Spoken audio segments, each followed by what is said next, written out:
We've had a discussion. About what? Your mother wants to get a convertible, a car without a lid. But whenever we're in the normal car, nobody's allowed to lower the window more than a crack because it messes with the hair. So, explain that to me.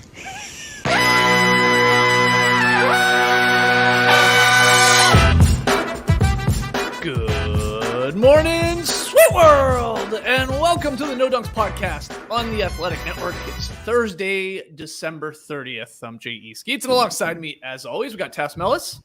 Hey, everybody. Hey, Tassie. Back from the Midwest, it's my top shot hot boy, Trey Kirby. Hey-o. Hey.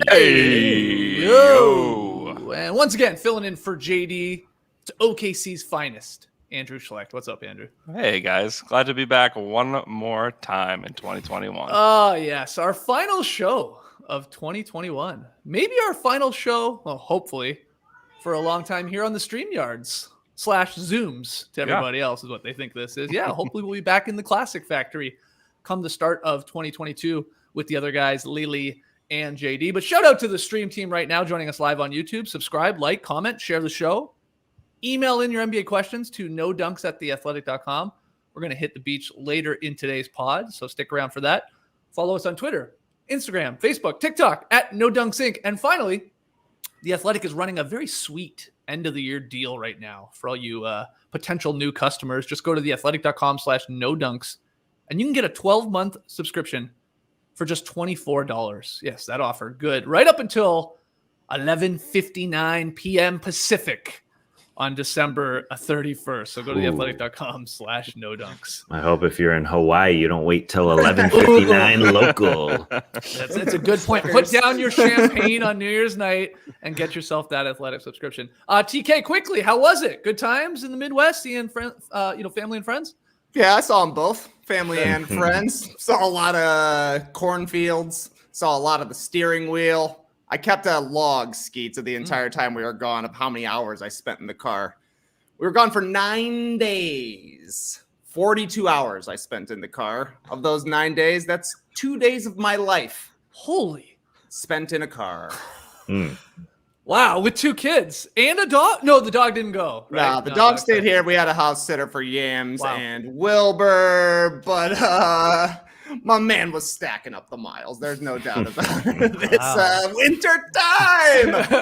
Oh, baby. But like Sam Yonono mentioned here in the stream team, Bulls undefeated while I was gone. They won every single game. How many games did they play while you were gone? A ton of games. 3? Was it? 5. 4? Oh, 5. There you go. Okay. 5 games. Oh, don't worry. We'll get into it, Skeets. Nice. But shout out to Sam Yonono. He's a Bulls boy as well. So yeah, I don't want this whole show to be about the Bulls. I mean, I really do. They're the best team in the league right now. The best thing going in all of December, but we'll get to them in a little bit.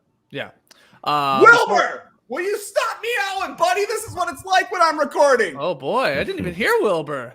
Oh, my man, he is hungry. He's been asking us for snacks since we got back. I'm putting feline feast on top of his food every single time I see him. Oh yeah, you were gone 9 days. Yeah, sure you had somebody watching. I'm sure they weren't feeding him as much as you guys do. They missed you guys. I guess so. Maybe I'll let him in. Let him run wild in here. We'll see. Okay. Okay, before we get to your Bulls and the other games and the news of the association, Andrew, we had another wedgie. And number 22 on the season. This was, I guess, back on Tuesday night. And it was another alley-oop wedgie task. This one, Christian Wood wedgie. Here we go. From the Rockets. Our second alley-oop wedgie of the season, which is really strange. I mean, I would have to go back through the wedgie record books to find out how many alley-oop wedgies we've had of all time. But it's not that high. I know that. No, you only get a few a year, I think. Yeah. And I like how we pull out these old wedgies, a couple days old, 3-4 days old. Nothing like an old wedgie. But we've had 6 wedgies in a week, baby. Wow. Within the last week. More wedgies than Bulls wins. Yeah, more wedgies than Trey's had hours, frequent driver miles in the car. I mean, it's happening. We are absolutely rolling. Yeah, 22 on the season.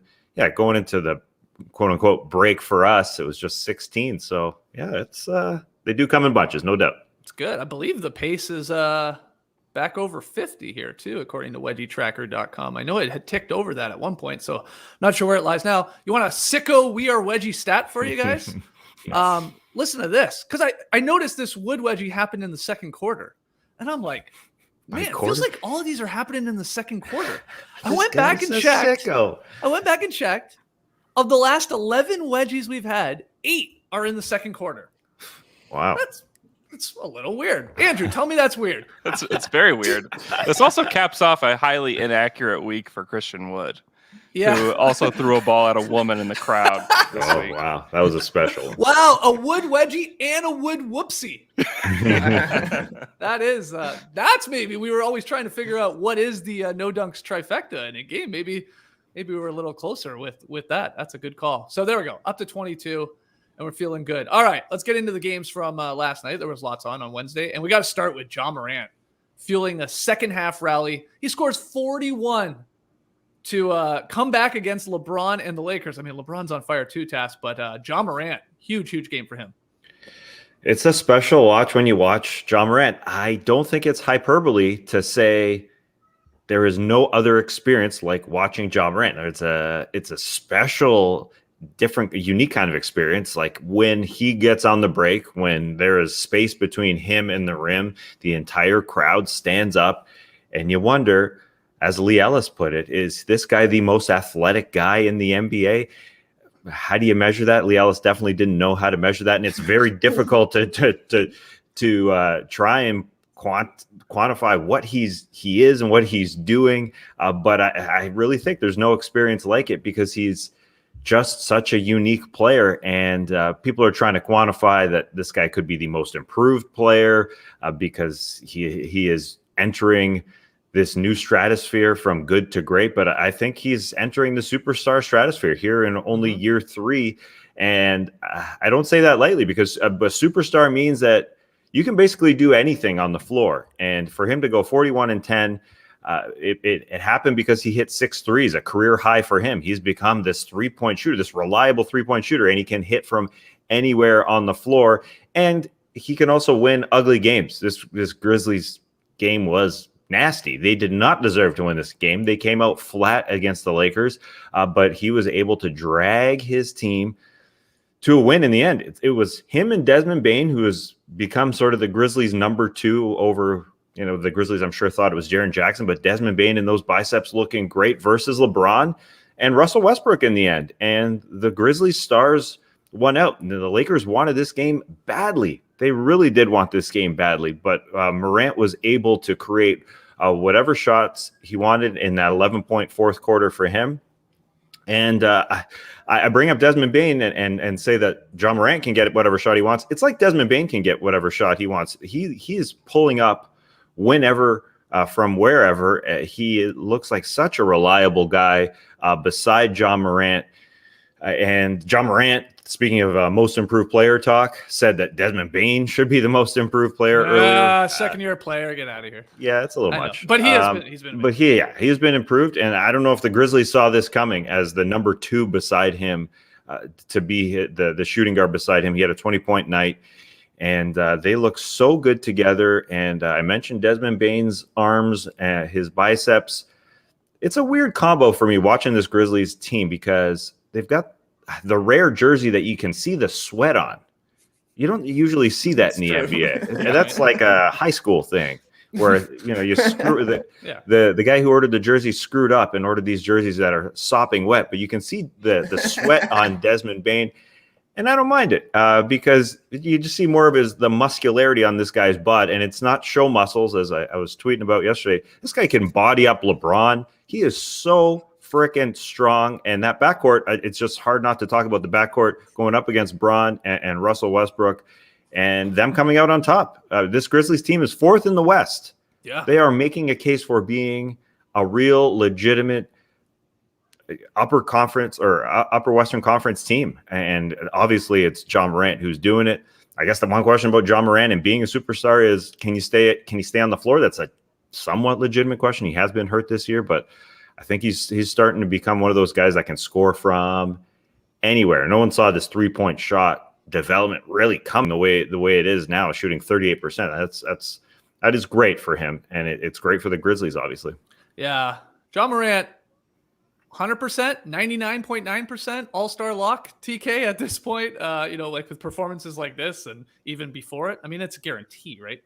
Yeah, I mean, playing-wise, he's 100% a lock right now. Tass is talking him up for every single award out there, including three-point champion. Maybe it happens at the All-Star break. He enters every single contest, wins three-point contest, dunk contest. Would love to see what he offers in the skills challenge. Might set the record. Honestly, Derrick Rose won the skills challenge once upon a time. That's the guy you compare him to. Derrick Rose in his third season won an MVP because he figured out how to be consistent from three-point. Not as great of a shooter as Ja Morant has been this year, and he gets to the line a lot. That's obviously one of Ja's strengths as well. He's just got a force of playing style, whatever that means. He plays really hard, and he plays with force, and that carries over to the Grizzlies. They looked awesome. As for Malik Monk, just let that one fly, buddy. Yeah. Come on. That should have shot that three. He had just hit a big three a couple possessions before. Had an open look.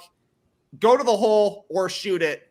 Don't decide between going to the hole and shooting it as you're catching the ball. The shot was there. I thought he should have taken it, or he should have just gone straight to the hole and tried to get a layup, maybe get fouled. But a little bit of indecision problem for the Lakers. Lost 5 of 6. They're bad now, huh? The Lakers? What happened? Andrew, yeah, what do you think? The Lakers' final possession there was all types of ugly. It was just their fit issues on full display, right? Yeah. Because like Russ is sitting in the corner all by himself. Nobody wants to pass him the ball. Go ahead and pass it to him. Yeah, it's not going to happen. Yeah, and you got to credit the Grizzlies defense, honestly.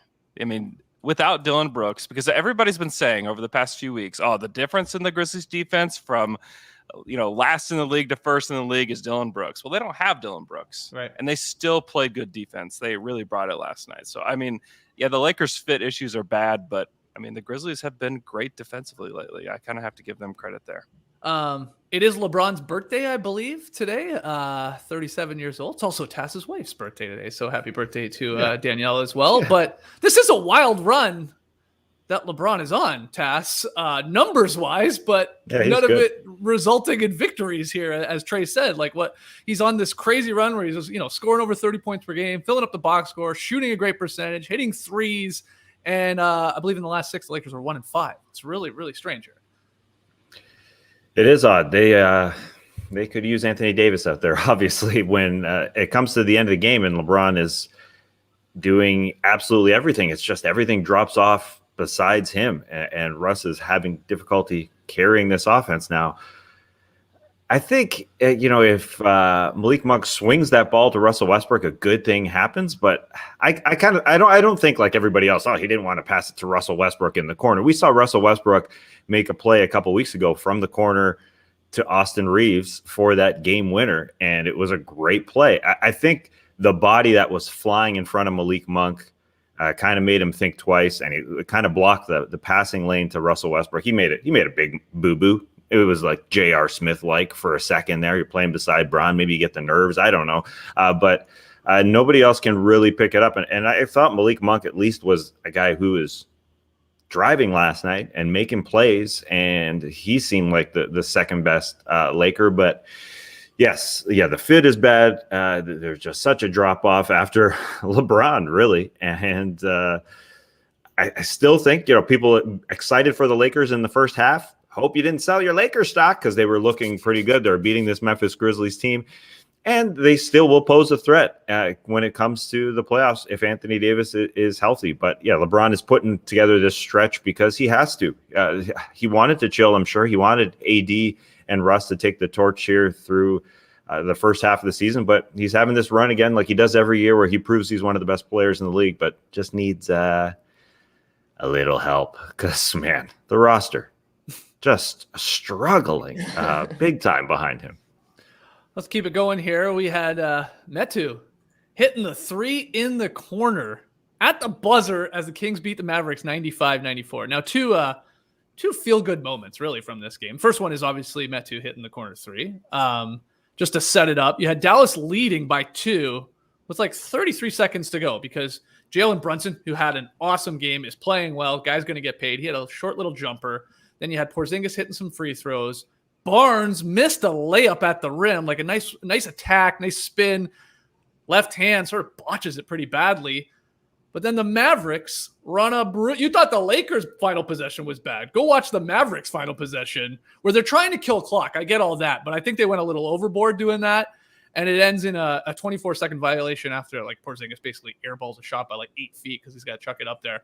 So this sets up eventually De'Aaron Fox driving down the lane, attacks hard. The help comes. I mean, he's either going to dunk and tie this game up, maybe get to the line, maybe hit a little floater. He sees Metu in the corner, throws it out to him, splash right in front of the Mavericks bench. So hell of a play. Fox creating that, Metu to knock it down. Awesome. And a good Kings win. I mean, they need all of them that they can get. The other feel-good moment, Isaiah Thomas signed a 10-day contract with Dallas earlier this week under the COVID-19 related hardship allowance. So he's here in Sacramento, and the Golden One Center give him a rousing ovation when he comes into the game. Then he airballed a shot, but then he hit a shot, and they were loving that. And for those that don't remember, he spent his, first 3 seasons, I believe, in Sacramento there after being the final pick of the 2011 draft, number 60, Mr. Irrelevant there. So, yeah, good win from the Kings against a team. I heard on the Daily Ding, Andrew, I guess it was Will saying, feels like 18 teams are trying for the play-in tournament right now or in contention. So, if the Kings are going to be one of those teams, they have to be a team like the Mavericks that's missing Luka and a bunch of their guys. And they pulled it out. I don't know if anyone has any notes on the old Kings-Mavs game on a Wednesday night right before the end of the year. But have at it if you do, because, again, nice shot from Metu, nice play by Fox, and then the IT moment was a little fun. And Brunson, I don't want to gloss over him as well. He is playing really well for Dallas. And I know you talked about that a little bit, Andrew, on the Ding this morning. Yeah, I've been super impressed with what the Mavs have been able to do without Luka. On paper, this shouldn't have been much of a contest, but the Mavs continued to compete. So I've really enjoyed that. And it was good for De'Aaron Fox to have that moment at the end where he gets the assist because he was just being targeted. It was on the other end. It was pretty brutal on defense. They were hunting him. They had Davion Mitchell out there, the rookie who was back in the lineup last night, who played really well too. And they did not want him guarding Jalen Brunson. So they got their guy and De'Aaron on him. And it helped the Mavs. I mean, if they didn't goof up that final possession, the Mavs really were on the way to winning that game. Yeah, for sure. It's so weird with Fox and like being at times a defensive liability. Because I remember when he first came to the league, we're like, this guy's a lockdown defender. Guys are ducking him. They don't want any part of him. And it's like, and he's super athletic, of course. But it's true. He has not been a lead on that end. What he appeared to be early in his career, and that's gone away. Maybe it's because he's asked to do more on the other end. He's tired. He's just not putting the effort. Maybe he's just tired of playing at Sacramento. Who knows what it is? But that was strange. They were just going at him for sure, picking him out. Anything to add to this game? Well, Chimezie Metu, great name, hits the game winner. I believed in this guy. Remember when we called our summer league game? He was playing for the San Antonio Spurs, and I thought, well, yeah, this is a Spurs player right here. He's going to come along and be a rim runner and block shots, and hasn't really had a lot of moments in the league, but then came out and had this one, and it was a really full Isaiah Thomas experience. Yes, I was a sicko watching this game on a Wednesday night here going into the new year, and the Isaiah Thomas experience comes in. Yeah, the Kings fan love him. He's everyone's favorite, but he comes in, airballs it. Doesn't matter. He's going to come out and fire away. Bangs home the next shot because he's IT and he will shoot. And that made me feel good. The IT experience is a great experience. Shout out to Johnny Flynn.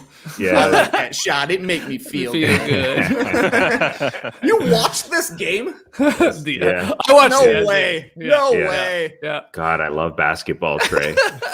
You guys got to get some other hobbies. Skeets is going through and looking up every quarter of every wedgie. Tass watched Kings versus a decimated Mavs team. Yeah. Mm-hmm. Watch Sickos, Dune or man. something. We're sickos. Just do something else. Too late to watch Dune. This game was at like 11 p.m. I can't watch Dune that late.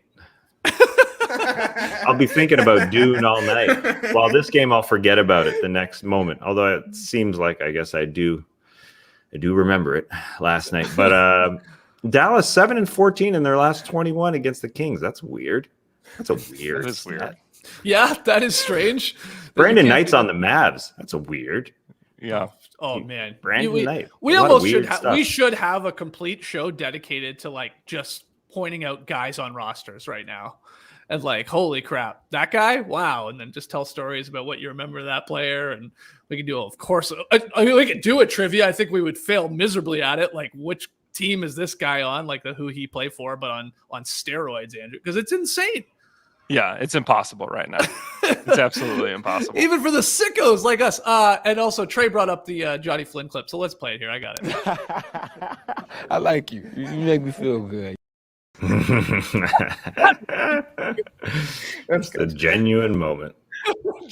Johnny Flynn fascinated with Lee Ellis. I like your accent. Yeah. I don't know what the hell you just said about cricket, but I like you. You make me feel good. Hold on. Lee Ellis will be back soon. He's in Canada. Really? He was doing, I don't know if he will be back, but speaking of accents, he's been doing a ridiculous Canadian accent when he was on the show. And that just reminded me of something I did watch, Trey, the last few days. I watched The Alpinist. It's about a late Canadian soloist gets up on those mountains, doesn't need a freaking rope. He doesn't need a rope. Marc-Andre Leclerc. It was a great story. Spoiler, it turns out he needed a rope. Well, that's not what killed him, Brent. Yeah, true. That's not what killed him. It's an avalanche. Yeah, true. His rope was there. They went back and they saw That's the a good rope point. afterwards. Anyways, don't watch it if spoiler alert. Anyways, it is a good it was a very good film, but that had me shook. But speaking of accents, Wait, why did you bring that up? That man had a Canadian accent. Yeah, he had a Lee Ellis Canadian Squamish, accent. British Columbia or something, wasn't it? It's pronounced alpinist and not alpinist. You're thinking of the movie with Adrian Brody. Give me all. Okay, next game. Let's go. Here we go. Eric Bledsoe. Tass, you love this shit. He had a big fourth quarter. Clippers held off. Mountain pun. Ice cold Celtics, who I'm sure, Tass, you've got the stat in front of you, couldn't hit a shot to save their life from downtown. But the Clippers pulled this out, and the Celtics, my God, they look bad. Tatum wasn't playing and all that, but man, this squad, I will be shocked if they don't do something here at the deadline. For sure. A trade for Alpinist. Do something. They absolutely. Alfred Penis. They need. Yes. Yes. Maybe. What'd they shoot from three? You got that? Maybe like a pianist, they need to work on their finger strength or something. The way they shot the ball at 4 for 42, 9.5%. I saw Andrew tweeting about this yesterday. It's rare to see the bench players shot far better than the starters. Starters shot 1 for 28 from 3, and the expected percentage was far better. I'm not going deep into those numbers, but basically the point is they were open threes that they were missing, and they were 1 of 18 from 3 in the fourth quarter. Yeah, so an ugly game. Didn't want to watch this whatsoever. Yeah, the Clippers managed to pull it out. It was a strange watching. My former favorite, Eric Bledsoe, just running the show in the fourth quarter because they're without Paul George or Reggie Jackson right now. I liked when the ball went through Marcus Morris more, who he was scoring 20 per game for the Knicks only a couple of years ago. He had a game-high 23, but somehow Eric Bledsoe was able to keep this team afloat. And these are the kinds of wins that they need here as they go on the road and try and stay afloat without Paul George for the next few weeks because they've had a really, really home-heavy sked. And they need road wins, period. And so this was a strange game. And maybe they had read John Hollinger's article on the Athletic recently that said maybe we might not get a playoff game in Los Angeles this year because of the way the Lakers and Clippers are playing. Now there's lots of hope. There's lots of hope for the Lakers and hope for the Clippers. But this was just an ugly game that. Yeah, the Celtics obviously should have won. This is a weird stat here. Jaylen Brown had 36 field goal attempts, 0 assists. Only other time that's happened in franchise history where a guy's taken that many shots with 0 assists. You can probably name him. Think about it. A Boston Celtic who let her rip. Antoine Walker. Yeah. He had 49 points. With 0 assists once upon a time. That's a wild stat there. But yeah, it's always like a funny stat in Jaylen Brown's instance. I don't know about Antoine Walker as much. Like I'm sure maybe he wasn't actually passing the ball, but we just said nobody could hit a three. It's not like Jaylen Brown wasn't passing the ball to other guys. It's just nobody could hit one. But he's also a soloist. He also wants to. He wants to. Rope.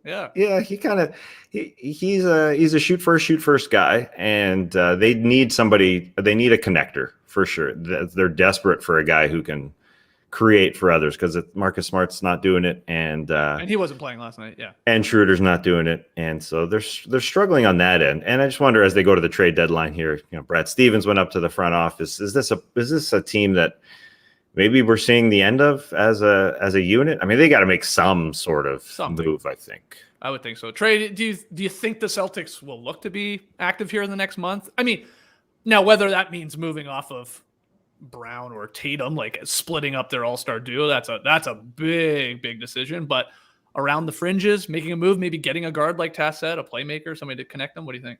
They need to make a move, and they shouldn't split up Brown and Tatum. I agree that Jaylen Brown can be a little bit of a soloist. Jason Tatum, when he's playing, he's a soloist. Dennis Schroeder, big-time soloist. Josh Richardson, soloist. They need an accompaniment. Man, somebody to slap the bass. Somebody be playing the drum set in the background. They need somebody who is going to literally move the ball and pass it. Because like you're saying, Jaylen Brown would make plays, but a lot of times the ball is just finding its way back to him, and they're like, well, you shoot it. We don't have anybody else that wants to. Peyton pump faking Pritchard out there. He had some open shots that he couldn't take in the fourth quarter, but he did not want to take them. Probably because everybody was broke last night. But this team was 500 last year. They're below 500 this year. They got to the conference finals way back in the Kyrie Irving days. Looked like they were going to be on top of the world, maybe one of the next best teams in the Eastern Conference. They've been chasing that ever since. I personally don't think that the pairing of Brown and Tatum is the problem. To me, you would try everything else before you split them up, but something else has to be done because, I don't know, you can't just keep running the same team out there, keep losing in the first round. Yeah, Boston now 16-19, lost 3 in a row. They lost in Milwaukee, in Minnesota, which was a very bad loss, and then, lose last night because they couldn't hit a shot to save their life. They got a couple games at home here against the Suns, the Magic, and the Spurs, and then they got a couple funny little sets where they play the Knicks twice in a row and then the Pacers twice in a row as well. So we'll see if they can turn it around. Tassie kept saying this squad just screams 500. They're a 500 team. So they got to do some winning here to get back to 500 because that's how bad it's gotten. Yeah, but they have a positive point differential. They should be winning more games. 6th highest point differential in the East. It's just a strange scenario. It just seems like that chemistry ain't there that they did have a couple of years ago. Could you just go, Andrew, to Tass's solo for a second? Let's make him a soloist because Sophie just had a great comment here in the stream team. Tass has got the matching hair, beard, shirt, and mic combo going right now. That's what I saw. Obviously planned. It's incredible. It's really amazing. Like you can't not see it now. Great stuff there from the stream team. Sorry, there you go. A little muffy muff. Oh, that's good. Oh, you don't need to hit it. Why are you hitting it? I'm not hitting it. I'm not hitting. I'm stroking it. Oh, Jesus. Oh no. That's going to be interesting listening for the audio only people. Other games, I'll chuck them all at you, TK. Well, we know where Trey's going to go, but yeah, I mean, you don't need to chuck them all at me, Ski. Okay, let's just talk about the Bulls beating the Hawks for the second time in 3 nights, and like you said, running their winning streak to 5 in a row. How about it?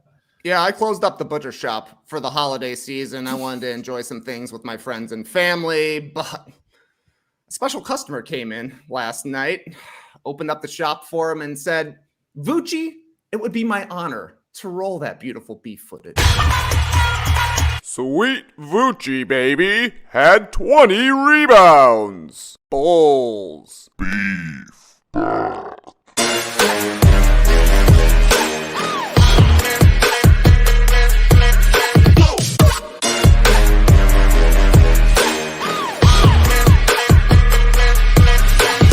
That's a lot of roast beef, which is rebounds. Oh, yeah. Bulls are back and the beef is back. The first 20 rebound game for the Chicago Bulls since Pau Gasol in December of 2014. 7 years without a beef. I was very happy to see a Bulls player squeeze one in here in the year of the beef. You know, it launched in 2021. Great to get one in. And Vucci, ravenous for that beef. He had 15 boards. against the Pacers on Sunday night. Then he had 17 against the Hawks on Monday night in the win, and then 20 last night against the Hawks again. And they kept him in just to get 20 rebounds because they were up by about 25 with 5 minutes left. And they were just clearing out the lane. Like, let anybody grab the board, and Vooch did it. He's been playing actually really well since the Bulls got back from their little postponement. Also, the first 5-game win streak for the Bulls since they won 7 straight when Nikola Mirotic came back after getting jacked in the face back in 2017. And this is also the first 5-game win streak of Zach LaVine's career. He had a couple of 4-game win streaks earlier this year. That was big news for the Bulls. Now he's actually getting 5. The Bulls have been beating up on some really bad teams since they came back, but they've also been destroying them, which is exactly what you want to see from one of the better teams in the league. So, I was feeling pretty good. I actually stayed and watched this entire fourth quarter just to see that last beat. Oh, you're the sicko. You're the sicko. Exactly. How dare you say we're sickos? You're sick. Yeah, see, when I consider it, when I'm watching 29 NBA teams, that's work. When I'm watching the Bulls, that's a hobby. It's leisure, yeah. That's right, baby. Yeah, the Bulls were, I guess, playing another NBA team, but were they last night? Trey Young was back. That was good for Atlanta. But I think the Hawks have, correct me if I'm wrong, there's something like 15 guys in health and safety protocols right now. And Hawks fans are like, what the hell is going on here? Why are our games not being postponed? Bulls got hit with this a couple weeks ago. The league wisely, postponed a couple games, didn't have the bodies to go. And the Hawks, they keep pulling up these like no-name guys and like a lot of teams are, but it is weird task that some teams, for whatever reason, are like, okay, well, that game's postponed. And then others are sort of like forced, if you want to call it that, to go through with it. Like this Hawks is a pretty good example of that. There's nobody playing on this team right now. Yeah, and it's doubly as odd for the superstar player on a team to be saying, why aren't our games postponed? Trey Young is mentioning that he would like to have these games postponed.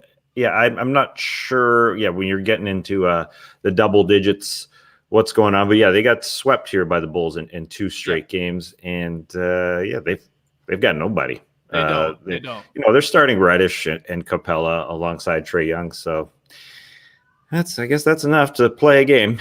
You need 8 guys. You need 8 guys to play a game, and it's just whether or not you can get those call ups, those the two-way guys or whoever you can get up there to play in time, Andrew. And that's sort of the league then says, okay, that's enough. They can go. Otherwise, then it gets postponed. You can't win games with Cat Barber and Charlie Brown. Great names. We're getting so many good names. Hold on. I thought Charlie Brown was a Mav. It was Chaundi Brown. This is a Chaundi Brown. Is this Chaundi Brown? It's Chaundi Brown. Well, what do you know anything about this league? Come on, Andrew. We brought you on for your deep knowledge of this league. It's a C. I didn't know there was another C. Brown Jr. in the NBA. And they're both juniors. And this one was a Laker, but the Lakers said, "No, we're too good for Chaundi Brown." So the Hawks picked him up. Yeah, this is wild. But maybe it's a bit of a blessing and a curse that their G League team is just down the road in College Park. Here we are in Atlanta. They pull guys up and they come on up and they're playing their even their draft picks that they wanted to play, who I'm sure they were excited to bring up from the College Park, are now in protocols. Yeah, everybody is. Everybody, even West of Wondo's around again. I was going to ask you, Trey, what are you going to do with all these holiday beefs that you missed? You actually missed a couple. Like, what's the plan here? Those just hanging in a meat locker somewhere? Like, yeah. They're drying in my beef closet. Yeah, I think there's a couple of Jokic beefs and a Gobert beef that I'm missing. Right. I'll put them all together on a holiday platter for you next week. Ooh, charcuterie. That's right. All right. And then, the other games from last night, I'll just throw them at you guys. You had Burks and the Knicks. That bench from New York playing a lot better than the starters. They got past the shorthanded Pistons, 94-85. Hornets took control early. They held on to beat the Pacers. Booker had 38 points. Suns beat the Thunder to end a 2-game skid. And then Gobert and the Jazz beat the Blazers without Mitchell in the lineup, and the Blazers continue to fall apart as well. Anything on those guys, on those games, guys, that you really wanted to get in there? Anything, especially from the OKC game, Andrew? Were you down at the? Or where was that one played? I don't even remember. It was in Phoenix. Oh, that was in Phoenix. Excuse me. It's big Aaron Wiggins night. Another, yes. People might be confused when they see A Wiggins in the lineup. I have been for sure. He's played well. Yeah, he's but there's also like this element of somebody has to score the points, when guys are out. So everybody's asking me, is this a real guy? Is he a real player? I'm like, I have no idea. Said ask me in 4 weeks. Right, I have no clue. Yeah, it's tough to say with a lot of these guys. You're right. So somebody actually has to just score the ball out there in these games, and they're all NBA players too. I mean, they're good. They're talented, especially these guys that get the two-way call ups. If there's one thing they're generally good at, it is like shooting and scoring, as they try and like stick around the fringes of the NBA. So good on Wiggins, the other one. What's his first name, Skeets? What's his first name? Aaron. Yeah. You're looking in the stream team. I forgot it too. No, I'm not. I actually wasn't. I knew that one. Well, I just have to say about the Blazers right now. Like, what's our temperature on the Blazers? They're 13-21. Yeah, they were garbage when Lillard was struggling because they can't stop anybody, and it turns out they're still garbage when Lillard is back to more Lillard-like levels. I know he took a lot of shots to get to his 32 or whatever it was last night, but still can't stop anybody. Yeah, they're like. That's depressing. I mean, there's some depressing teams right now in the league. Yeah. Oh, man. There really are. I mean, Cameron McGriff. There's a guy on the Blazers named Cameron McGriff, the crime dog, the crime pup himself, Cameron McGriff. I'm going to edit this on Basketball Reference real quick. Yeah. Who are these people? The crime pup. Wow. Okay. I have some sad news. Tass may want to do earmuffs here. You may want to take that windsock off of your mic and put it over at least one of your ears because the Cavaliers guard Ricky Rubio is going to miss the rest of the season with a torn ACL. The team announced this on Wednesday. He injured his left knee, which is the same knee Rubio tore his ACL in back in 2012, back with the Wolves as a rook. Until this point, Rubio had played in all 34 of the Cavs games this season and played well. I mean, maybe not an all-star like Tass had predicted in the preseason, but 13 points, 6.5 assists, 4 boards, and had a major impact on Cleveland's turnaround here as probably the surprise team of the 2021-22 season so far. So, Tass, I saw you on Twitter. I saw how legit bummed out you were and everybody was with this Rubio news and just the non-contact injury, and he's out for the season. Everybody loves Ricky. I think it's a universal love for Ricky Rubio. So everybody was hurt when they saw this happen. And especially when Ricky went down, he knew it was a major injury. He told his guys, nah, don't pick me up. It's not one of those. He knew. And Kevin Love, who saw him go down with the first ACL injury way back in the Minnesota days in 12-13, said that he looked exactly the same and reacted exactly the same. And unfortunately, the same injury twice. That's very, very difficult to swallow as a Cav fan, as a Ricky Rubio fan. And Kevin Love said he was, just obviously torn up for Ricky. And, it's what ifs always happen in the NBA. And I think this is a legitimate what if. When Ricky Rubio went down in his rookie year, the Wolves were above 500 midway through that first season, and he went down, and the course of the team changed, and they missed the playoffs for a decade. I think it could have been a very different team, being 500 there with Ricky at the helm, and now he's a backup, but he ends games as their guard alongside Darius Garland because he's that good, and hopefully he can bounce back from this injury a second time here in his 30s, because there are. I saw the names going around. Only a few guys who have sustained that same injury twice to the exact same body part. Michael Redd, Rubio, and there was a third. Yeah, there was. I don't remember. There was. There definitely was. Why is it a forgettable third? I don't know. Yeah. Why can't 3 men remember 3 names? Jabari Parker. That's Jabari Parker. Yeah. So hopefully he can come back because. Yeah, he's not a guy whose game totally relies on athleticism, but you can see him still being a contributing guard into his 30s if he's able to heal. Unfortunate for him, he's going to free agency, but he will be a part of somebody else's team. Not agreeing with a couple people in the stream team who are saying his career is done. No, sir. No, he will be back and be playing well for somebody because he's I don't know. I just feel terrible for the guy. Oh yeah, I mean, and look, the Cavs already lost Sexton to an injury. Now Rubio. I mean, it's really just Garland, who's currently out. Should be back, I think, soon. But that will be really their only playmaker of any sorts, I guess. Kevin Pangos, baby. Yeah, he will get a chance in a backup position there. But Rubio and Garland, when they were on the floor together, I'm sure you guys saw this stat going around. They had a plus 16.1 net rating in 512 minutes, like a decent chunk of time. The best of any two-man lineup in the league that's played at least 500 minutes together. So those two were really clicking. And I think when you think of Rubio, you think of like at this point being a vet and probably like a calming factor for the Cavs. And you think of like his playmaking and especially like you said, Tass, in late game situations, like he's not going to make the wrong mistake generally. But what gets overlooked with him and probably for his whole career to some extent, entering Wednesday night, the Cavs had the second best defensive rating in the NBA, which is amazing when you consider since LeBron left, they've been no higher than 25th over like the last couple of years. Now, is that Mobley? Is that Jared Allen? Hell yeah, like for sure. But Rubio is no slouch as like a perimeter defender and a smart perimeter defender. So they could be hurt on the defensive side of the ball as well. And people are wondering, are they going to be active here at the deadline now even more to try and keep the good vibes going with this season, Andrew? And look, you go one of two ways. One, you just try and get like anybody to like sop up some point guard minutes, like a vet. Like I saw Jeff Teague's name being thrown around. Like, you just like get a guy that can obviously play in the league and it's not going to like kill you. Not that he's going to take you to the next level, but then other people wondering like, whoa, could there be a buyout situation with Dragic? And we all think he's going to Dallas, but could they get involved in that, the Cavs?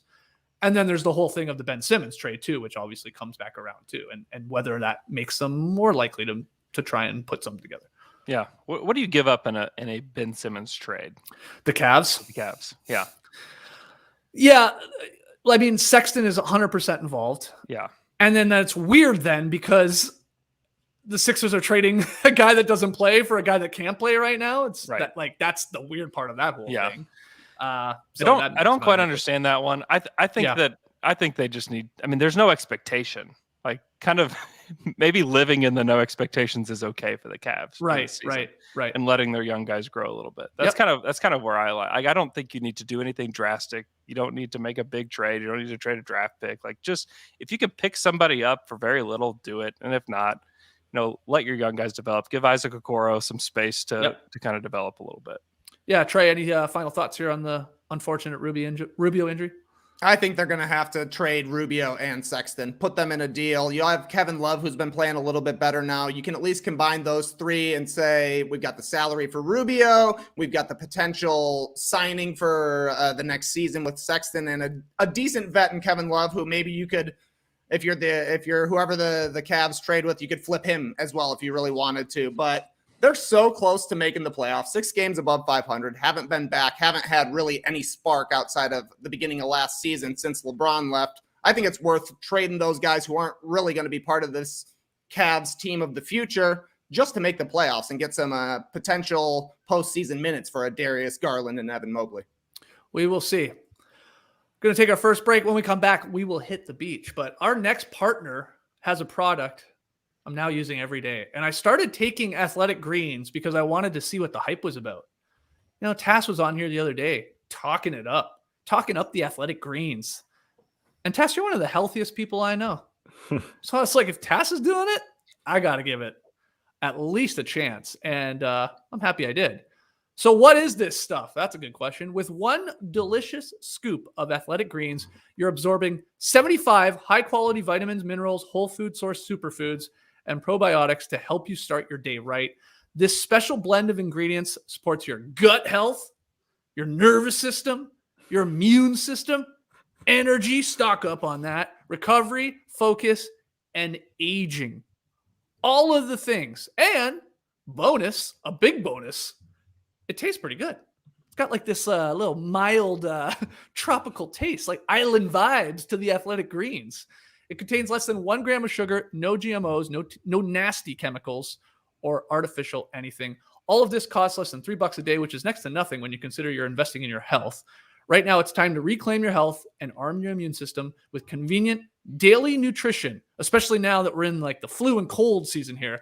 It's just one scoop in a cup of water every day. That's it. No need for a million different pills and supplements to look out for your health. And to make it easy, Athletic Greens is going to give you a free 1-year supply of immune-supporting vitamin D and 5 free travel packs with your first purchase. All you got to do is visit All you got to do is visit athleticgreens.com/no-dunks. You think that's why Athletic Greens was so pumped to team up with The Athletic? Yeah, just perfect. Again, that is athleticgreens.com/no-dunks to take ownership over your health and pick up the ultimate daily nutritional insurance.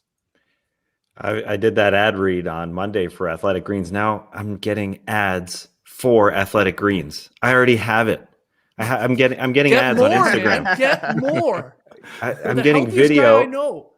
Yeah, obviously, I'm getting videos of other ads, people saying the exact same thing you just said, Skeets. They're giving away the same thing through other people. What? I thought we had a great deal. You just said get our deal. What the hell, Athletic for Greens? Us. Come on. Oh, that's disappointing, but it's a great product, so go grab it. And the person in that ad was using a frother like I do for it. I thought I was the only one who used a frother. I thought I was innovative, but I guess not. I guess people are frothing these days. Anyway, ExpressVPN. I think I'm finally fully understanding what a VPN actually does. It's taken a while. Personally, I use a VPN when I need to hack the system to watch a sport that's happening abroad, and I don't get it with the home apps. Got to go on the road. My tech guy, Amin Al-Pachachi, set me up with one a long time ago. And I also like that the VPN I'm hacking into is in another country. Oh, my IP address is in Brussels. Maybe I'll try the muscles in Brussels like Emily Ellis. Traveling when I'm not actually traveling, huge bonus. But ExpressVPN does more than that. In a time where we're all worried about security, ExpressVPN actually keeps your browsing history secure. Don't worry about Googling dumb questions like, do penguins have knees? Because I heard owls have really long legs, so penguins must have knees. Anyways, don't worry about Googling really dumb questions like that. I still don't know the answer to that dumb question. What a cliffhanger. Yeah, who knows? Like the Alpinist, a lot of cliffhangers. Because unlike your service provider that tracks everything you look at, including in incognito mode, everything ExpressVPN does or keeps is private. It keeps your search history. Yeah, that's the thing. And it doesn't matter who your internet service provider is. ISPs in the US can legally sell your info to ad companies. ExpressVPN is an app that reroutes your internet connection through their secure servers so your ISP can't see the sites you visit.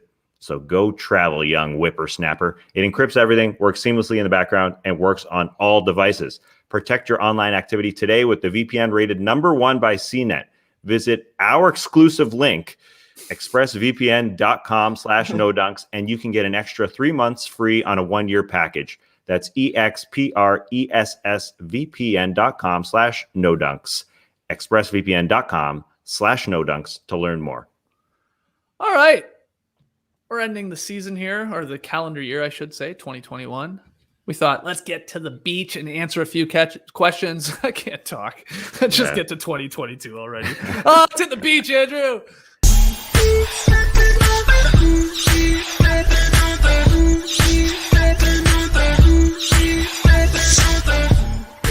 Yeah, we're on the beach.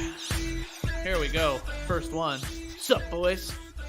I was watching the Hornets Jazz game when Eric Collins mentioned a random fact. Donovan Mitchell is listed at 6'1", but wears size 17 shoes. 17! I spent the rest of the game helplessly staring at Spida's floppers. Never heard shoes floppers. What is something you've randomly learned about a player in the NBA that you can't stop thinking about? Another example, Desmond Bane's T-Rex arms, his very short arms. Kevin Willis, like, it's true. He's got a lot of muscles. Keep the classic rolling. That's from Alejandro in Tampa. So Tass, that's a fun one. What's something you've learned, maybe randomly or not, about a player that now you just like can't let go of? You can't stop thinking about. Yeah, the Donovan Mitchell one. That's a good one. I Googled that as well. What are the foot size of this man? And 17 is what comes up, so I believe it. 6'1". I don't like knowing this because all I'm going to look at are those floppers. Helplessly staring at Spida's floppers. What a phrase. Well, yeah, there's something that I noticed. Well, it's actually something my good friend Ryan Setton noticed that I'm going to use for my answer. And I preface this answer by saying this is very mean. But I'm comfortable saying it because, number one, Zaza Pachulia stepped under Kawhi Leonard in 2017. Did he do it on purpose? Who knows? But also because I've never had my life threatened more than by Georgians who wanted Zaza Pachulia in the All-Star game. If you remember, Zaza Pachulia was nearly making the All-Star game, and on the starters, we said this guy does not belong in the All-Star game. I've been on the internet for a long time, never had my life threatened more than that. So I'm okay saying this, which is actually, I'm one person removed from it as well. So I'm really comfortable saying it. But our friends, the Setton boys, they won a contest back in the day when they were Raptor season seat holders way up top to go sit behind the Hawks bench when the Hawks came to town. Zaza Pachulia was playing for the Atlanta Hawks at the time. And I just get a text from my man Ryan Setton. This was so far back, it was called a picture text. This was in 2006. He sent me a picture. It was a picture text. It wasn't a picture because it was, anyways, who cares? It was a picture of Zaza Pachulia's back. I said, how was the game? And he said, this is Zaza Pachulia's back knee because he had a lot of pimples on his back. And now I'm very aware that Zaza Pachulia had back knee. I mean, that's all I got to say. That's my dumb answer to this question. Zaza Pachulia's back knee. And so that was always a thing between me and the Setton boys. But he said it's emblazoned in his brain that you see a 7-footer with back knee, and now he can't get it out of his head. So this is more his answer than mine, but that's the only real thing I could come up with. I didn't have anything good. Didn't Sets Rhino also, wasn't he the first to notice the Andre Drummond like shoulder hair? Shoulder hair? Was that him? No, that was me. I thought it was you. I gotta say that was me. Can't believe you didn't go that way. Yeah, that's true. But all then he penguin shaved talk you're googling and stuff like that. He shaved it or waxed it, so no more. Wow. What do you got, TK? Honestly, 3 face-related things that Tass has noticed over the years of the show. Number 1, Paul George, tiny forehead. You guys got like a 2 head. Very, very low hairline. I think at one point, Tass called Marshawn Brooks the tiny face killer because he's got such a small face compared to the rest of his head. And also, he once called Eric Gordon a 140 face because his face fits perfect in the Twitter picture profile. So it's like 140 pixels by 140 pixels, perfectly round face. So those are 3 for me that I'll never forget. Wow. Yeah, that's a good one. Yeah, I think Luka Doncic is kind of taken over for the pixel man. He fills out that avatar very well for the profile photo. You're right, Trey. You said earlier about watching Sacramento, Dallas. I need some new habits. All I'm doing is noticing body parts of basketball players for the last 15 freaking years. I got to go. It's my wife's birthday. I got to get out of here. Yeah. I got to go do some stuff. Andrew, do you have any answers for this? Well, rookie Josh Giddey has a nice birthmark on his left shoulder that I look at quite frequently whenever I'm at the Thunder games. What makes a nice birthmark? It's large. It's large. It's quite large. I thought it was a bruise, and then it never went away, and so I just assume it's a birthmark. Okay, that's good. Yeah. Mine's a little different. You guys are like wisely like pointing out, facial features or marks on their body, but for me, it's something that I learned that I can only now ever think or at least relate to this person whenever their name comes up, and it's Darrell Armstrong. And when you say Darrell Armstrong to most people, I think people think one of 2 things immediately. One, they think about the cups of coffee Like this guy like notoriously would like chug 10 cups of coffee like before a game or at halftime, if I remember correctly. That's weird. And the other thing you think of is him doing the layup in the 96 dunk contest. So that's fair. That makes sense. But I would add to that dunk contest one, and you guys know this because I brought this story up a long time ago. I was rewatching that way back in the day, back in the starters' day, the 96 dunk contest. And they kept saying on the broadcast when he was like doing his weird, routine, which he did throw down one nice dunk. Everybody forgets that. Really nice first dunk. And then he like completely runs out of gas because for some reason, Darrell Armstrong was running the full length of the court for every dunk. It was when they did like the 90-second clock. It's really strange. But on the broadcast, they keep alluding to that Shaq was his coach in the dunk contest. And they really pushed to get him in it too, because he had barely played for the Magic at that point. Him and Penny were pushing to get him in it. And then they keep saying, and they don't want to say what it is, but they keep saying, he's got some big shoes to fill. He's got some big shoes to fill. So I'm like, that the Shaq, big shoes, big floppers, that must mean that I bet Darrell Armstrong had a dunk plan that he was going to wear Shaq's shoes and try and dunk, like if he had made it past first round. And I remember asking Dennis Scott, who was teammates with all those guys. He's in the clip when you watch the 96 dunk contest on YouTube. Like Dennis Scott's there and he's grilling away and he's saying leave it and stuff like that. I asked him, I was like, was that the plan? And he's like, yeah. And then he blew my mind even more. He's like, he was going to put on Shaq's shoes and then jump over Shaq. And we were like, what? How? Like, there's no way. Like, he's not that athletic.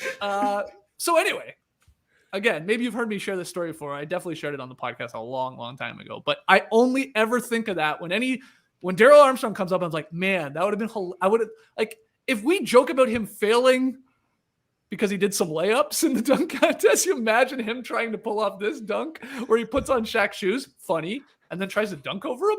No way. So, you think you would have ran the full court wearing Shaq's shoes? Yes. That would have been impossible. That would have been amazing. There's no way this would have worked, I don't think. Yeah. So now you hopefully will always think of that as well. And it was confirmed from Dennis Scott. He's like, absolutely, that was the plan, that he was going to put on the shoes and try and dunk over him. So there you go. What size shoe does Darrell Armstrong wear? Well, he's probably 6'1" smaller or something. floppers. Yeah, no, Far smaller floppers. It's not like we're talking about a 6'10" guy wearing a 17 or 18. 6 feet tall, yeah. So I don't know. You can go up a couple sizes in Shaq shoes and maybe. But that's a tiny guy compared to Shaquille O'Neal. I'm looking at a 10.5 here. What? For Darrell Armstrong. Is he jumping out of the shoes and then over Shaq? I mean, it doesn't. If he's a 10.5, he could probably slip his entire shoe, like his foot in his shoe, into Shaq's shoe. That is 100%. probably true. Yeah, he could. Yeah. So maybe that was the plan. And then they would be on there a little stronger. Man, they would be like, yeah, he'd be jumping in like bricks. How much weight he would have on his feet.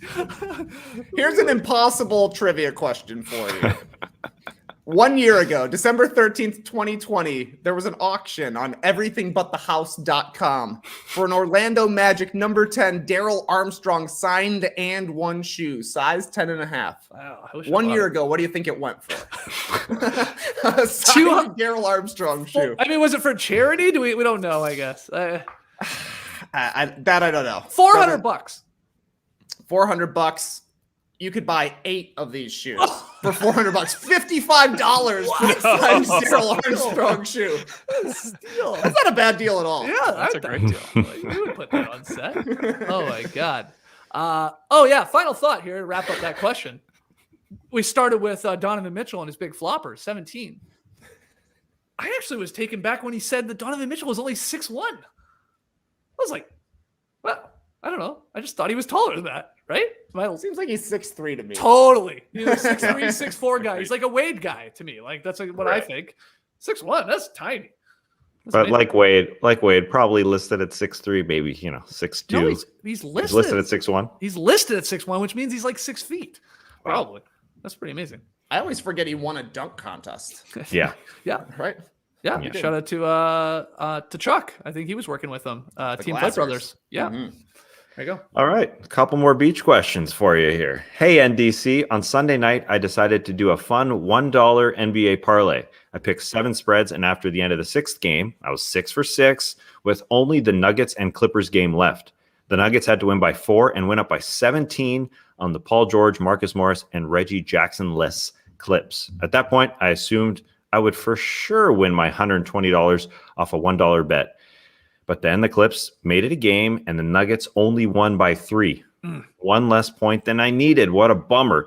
And to pour salt in the wound, I could have cashed out for $78 instead of the $120 when the Nuggets were up 17. Wild. So my question, when is a time that you were too confident and or greedy and it came back to bite you right in the old arse? That is from Michael Cohen. That's an unfortunate name. But not the real one, but Mike C wants to know. Call him Mike C. Yeah, let's call Mike C. This is just funny timing because Tass, I think we were just talking about this off air the other day. We were sharing the story with must have been my buddy Grish / our buddy Grish, and maybe John too. But we were in Vegas. We always went to Vegas for Summer League. We were there always way too long. And we wouldn't gamble every night. We wouldn't hit the tables every night. Like, in fact, probably only 2 or 3 times. Like, we were sometimes in Vegas for 2 weeks, which is pure insanity. But we would only go play a handful of times.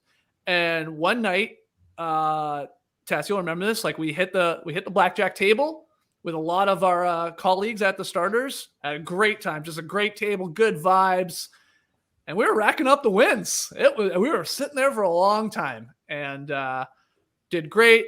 Made a good amount of money for, on a smaller table, I guess, and had a blast and the drinks were flowing. And then, classic Vegas, as we're calling it a night. Oh, we got another show tomorrow. We're walking back to the elevator to go back to our rooms to go to bed after this really, really, again, successful night at the blackjack table. Oh, yeah, there's a roulette table right there on our way there. Oh, what a convenient location for that. Maybe we should, just keep our good luck going. And sure enough, you weren't as bad as me. I remember you were a little smarter. And I'm like, nah, all this winning, we're just going to go big or go home. And then I just lost it. Took hours to make it all. Again, had fun at least. Gone like that on, whatever I played, black or red. So stupid. Just dumb. And that's my story. Cool story, bro. I feel like Bill Simmons talking about my gambling stories right now. Roulette it all back. Roulette it go. Man. What do you got for this? I hate roulette. Yeah, roulette sucks. Don't ever play roulette. Well, this is the point of the show where I talk about my yard. I had some trees cut down in my yard. Now, don't worry, environmentalists. They were dead. Had to get rid of them. But I took it too far. After the tree choppers were gone, they took them away. I just started to think, well, I could cut this one back a little bit myself, trim this thing back a little bit myself. So I went in to a couple trees. I was just literally cutting some branches back. Mm-hmm. And so I was on my hands and knees because there were these low, bushy tree things. And I had a tree rub my head. The tree didn't pat me on the head. Hey, little guy. You cut me down a little bit. It actually just rubbed my head because I was down there, and a few days later got an allergic reaction from this elm wood or whatever the hell rubbed my head. But I'm allergic to trees, so something got me, and I just went a little too far. I needed to cut that bush. And I didn't go out with my bee suit, so it scraped my bare head. And for weeks later on the show, I had looked like I had kind of a birthmark, like I was Josh Giddey on my face because of that allergic reaction that I had. So cool story, bro, to me. This is a story of you being too greedy? I know. Yeah, it's a fair point. Well, yeah, it was I was just trying to cut down a little too much, Andrew. And when you answer questions for 15 years on this show, Andrew, you gotta shoehorn in some answers, and that's what I'm doing here. Oh, the trees are fighting back. As people are saying in the stream to you. Andrew, do you have anything? I just have a ton of NBA Top Shot regrets, honestly. Oh, wow. What's your best one? Oh, I had like a number 6 Zion Williamson, and I sold it where I thought was like, I'm going to make some money. This is great. And this was like really early on in Top Shot. Yep. And then it like quadrupled in like a week. Yep. And I am just like sick to my stomach every morning I wake up. I can't even open my computer. Like it's just horrible. It's horrible. Man. I also bought way too many RJ Hampton moments at Summer League. I've got I'm a believer too, man. He's an athlete. I think I have 8 of them of the same moment. They were like, you can buy as many as you want. I said, I'll take 10. I don't know what I was doing. I sold a few of them, but it was just, I stare at those two a lot. So they're actual moments from Summer League? Yeah, they did this activation there in Summer League this past year. Yeah, there's like some Summer League moments. Huge sicko mode. That's huge sicko mode for sure. Yeah. For sure. Okay, that's a great answer. A lot of Top Shot regrets out there. The Top Shot hot boys and girls, I'm sure would agree. TK, what do you got for this? Yeah, I just Googled how big Darrell Armstrong's feet were. Thought it'd be good content for the podcast. Turns out he's got one of the sickest toes of all time. This thing is disgusting. Like I don't even want to put it on our stream. Wow. No. This is bad. It says Darrell Armstrong dash. The extremes are surreal. You do not want to see this toe. I'm like this toe could maybe fill up Shaq's entire shoe. It's bad. If you're near a computer, Google this foot. Google Darrell Armstrong's foot. It is bad, man. It is. I don't like this at all. Wow. Yeah. Oh, it's bad. Yeah. It's bad. It's bad. Oh, it's gross. Okay. Let's like you going. Think you know about bad toes in the NBA? It looks like Darrell Armstrong might be the king of the bad toes in the NBA. It's like he's crossing his fingers. But it's toes. Good luck.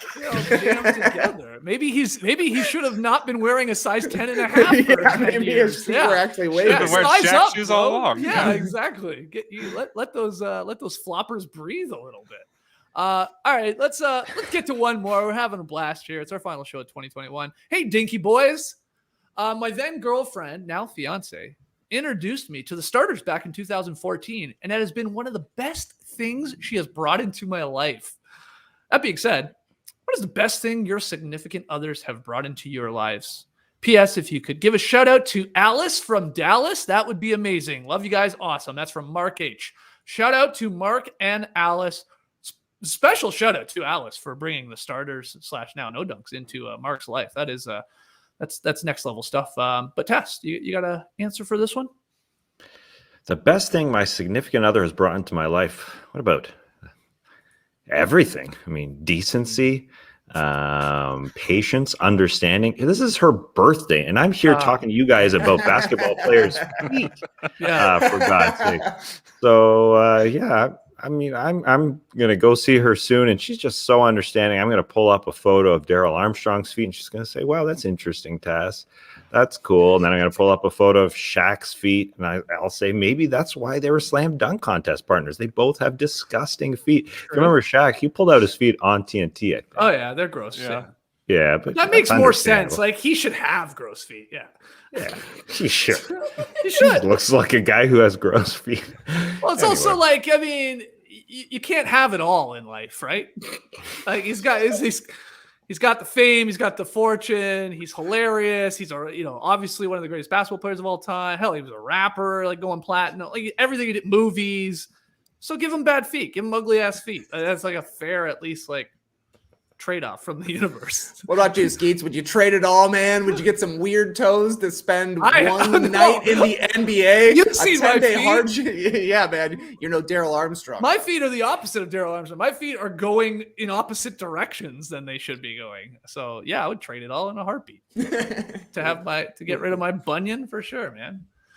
It's tough to buy shoes and to hoop in shoes with my type of feet. My feet, you guys see my feet, my toes go like this. Like that's no lie. It's like 45 what degree do you angle. say? Oh, like you're pointing away. Yeah. Like it's Lionel Holland's fingers. Yeah, it's like my foot's feet. like everyone's foot like this, and then my toes are going like that. All of them together. Stay together. So yeah, I would trade that in a heartbeat. Okay, so Danny, again, happy birthday. Just bringing everything positive into Tass's life. Yeah, not oysters though. She doesn't like oysters. Oh yeah, she doesn't like oysters. We can't share that. You do though. I do. Yeah, I'm not like a man. Think they're overrated? Yeah. It's I don't know. I haven't found the appreciation for them. It's almost more about the sauce or the the toppings, whatever you call it, than the actual oyster for me. I'm not shucking all the time. Nah, I just could care less. All right. Once you shuck. Would you consider yourself, like, if you're going out to a restaurant with Danny, you're definitely not ordering oysters because she doesn't like them. I could. That's what I said. She's understanding. Oh wow, she lets you. Yeah, she lets me. We need a contract? Like, what do you mean she lets me? She said it's 50-50. Like them. I don't know how. I don't know if she doesn't like it. Does she get sick watching you eat them? No, as a matter of fact, she loves it. Oh wow! I'm kidding. Once she gets sick, she should get sick. Close your eyes, honey. I'm about to eat an oyster. The server's bringing the oysters. You might just go to the bathroom for a couple minutes so you don't see this. I'm about to. I only ordered 6. Don't worry, it won't take long. It doesn't take long. Yeah, how many oysters do you order? I need 3 or 4. That's so if we're ordering together, if there's 4 of us, we're ordering a dozen for sure. That's all I need. One's not enough. No, one's not enough, but I don't want 6. Yeah, exactly. I want that. But I also want to try a bunch of different ones too. One of each. Yeah. Oh, these ones are more briny. These ones are smaller. Oh, these ones are from PEI. Okay, Andrew, do you have an answer for this question? I don't even remember what the question was. Oh yeah, best thing your significant others have brought into your lives. Yeah, shout out to my wife Amy. She's brought a lot of great things, including 3 children. But I would say spicy food would be the one. Did not like spicy food. That's a good answer. Before we got married, she has expanded my palate significantly since we got married. So nice. Yeah. You were a real white person when it came to food, were you? Oh yeah, embarrassingly so. Yeah, embarrassingly so. Yeah. Yeah. Okay, I love that one. I could go with that one as well. With Nora bringing the spice into my life. What do you got, TK? On this road trip, Laura told me about the podcasts You're Wrong About and Maintenance Phase. Mm-hmm. These are excellent podcasts. Nice. You're wrong about it. I enjoyed listening to them. And then, of course, all of the love and marriage stuff as well was pretty good. What's that? What was that second one you said? Maintenance? What did you say? Maintenance Phase is like the spinoff from You're Wrong About, hosted by the same guy, Michael Hobbs. He's awesome. A lot of debunking going on. Love debunking. Nice. I would love to hear an episode about oysters. Hear all about how they're not actually different, despite what coast you get them on. But yeah, much recommended. Okay, good stuff, Laura. When's her birthday? Not coming up. I'm not going to say her birthday. You're not going to dox your wife? No, I don't want people wishing her a happy birthday at all. I'll handle that, okay? Okay. All right, guys, keep sending in your questions. NoDunks@theathletic.com. Email them in. You can tweet them in @NoDunksInc. You can leave them in the YouTube comments below any of our videos if you want to go that route as well. Of course, we'll be hitting the beach come 2022. Okay, Tash, you got the final tweet of the night for 2021. Tweet of the night. Wow. Twitter. Okay, now these are from the weekend, so it's cheating, but I had to make sure we documented these historical NBA moments. I had to make sure that these historical NBA moments were on this historical NBA podcast. I couldn't live with myself if we didn't show you what Nikola Jokic did, because opening tip against the Clippers, he made referee Bill Kennedy chuckle so hard that he had to stop and walk away to collect himself because Jokic starts twerking in the jump circle, and Billy just has to stop. He's never seen that before. Jokic is literally backing that thing up, and Billy has to walk away. Never seen that. That's Don't funny. think it'll ever happen That is again. funny. It is absolutely hilarious, and we're showing it to you here on YouTube on that special, great camera angle that the Nuggets provided there. At first, Ivica Zubac, who's jumping with Jokic, is pissed, saying, "Come on, man, throw it up. I'm ready for this thing." And we just got provided a beautiful moment. So let's just chill, Zubac. Let's watch this incredible moment. He cracks a smile at the end there. He did. Yeah. He did. Yeah, his Balkan bro was making everybody chuckle. So that was great. Great moment from the weekend. I got another one, definitely not as memorable and probably could have gone without it. But Davon Reed shoots a free throw. The Clippers' Brandon Boston starts tying his shoe while lined up, and he's rudely interrupted as the rebound comes directly to him. But very impressive because he's ready. He pops up while tying his shoe, collects the rebound, then passes it to a teammate, then goes back to tying his shoe. Yeah. So not a monumental moment in NBA history, but just trying to fill out this show. Not sure why I'm filling it out long enough. We don't struggle with that. As Andrew's over there saying, "Yeah, long enough, guys. Can we stop talking about your feet and stuff?" But Andrew's like mere minutes away, I believe, from your own vacation. Isn't that right? Yeah. When you wrap up this show, you're on vacation. Yeah, about to hit the beach myself. whoa. Oh! Pulling out the toes. You want us to send you some emails? Pulling out the toes. I want to see those toes. Get those floppers in the sand. Which beach you hitting? A beautiful OKC beach? Yeah. No, hitting the beach in Florida. All right. There you go. Yeah. Awesome. Gulf Coast or East Coast? I think we'll be going Gulf Coast. Yeah. You haven't think you decided know yet. where you're going? I'll say this: I'm taking my family to Disney. There it is. And we will be hitting the beach probably a day or two over there. So. Okay, nice. Okay, And you have very three young boys as young boys. I do have three Yeah. young boys. Yeah, nice. Awesome. You're not doing the TK driving thing though, are you? You're gonna be putting No, that would be no, super no, far. no. Yeah. Okay. Yeah. All right. Well, let's get this guy on vacation then. Let's start wrapping this up. Pick'em results brought to you by BetMGM. Monday night, it was an important game. TK, it was the Bulls here in Atlanta to take on the Hawks. The line was it was at 6.5, then it was 5.5. I believe we went with 5.5 that the Bulls had to cover. It didn't matter in the end because they covered comfortably. Huge victory for me because that put me into a tie with Tass for dead last for the month of November. We're both 7-10. Lee also got it right, so he's clear. Trey's had an unbelievable month. He's like his own Bulls there. He's 13-4. He's good. We don't even need to hear from Lee and Trey with this pick tonight because Tass, it's down to this because we got no show tomorrow. There'll be no pick on December 31st. What is our game? Where are we going? And this will ultimately, hopefully, decide. I assume we're going to pick on opposite sides here of who's going to lose the month of December. What's the game? Well, it's kind of a coin toss here, right up your alley here, Skeets. Cleveland going into Washington. Now, it's only a 2.5-point spread.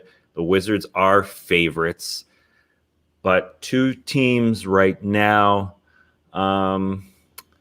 that you could pick either side is why I call it a coin toss. Although the Cavs are playing well, they obviously have lost Ricky Rubio here for the season. So the Wiz are favorites at home tonight. This will settle it. Will Skeets have a fourth pick and payoff to pay off, or will it be 3-1 for myself?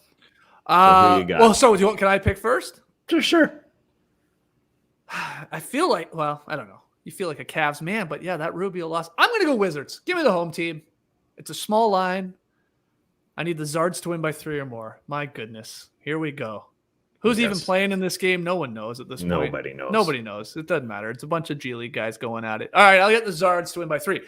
I assume you're going to pick the Cavs, make this it feels good to be riding the Cavs here, putting all my stock into the Cleveland Cavaliers because I've been feeling them all season. And yes, who knows who will be playing, but you know what sickos will be watching. Oh, boy. Okay, I got Washington by 2.5. Tass has the Cavs to keep it close enough, and this will decide who will be paying off December's pick'em.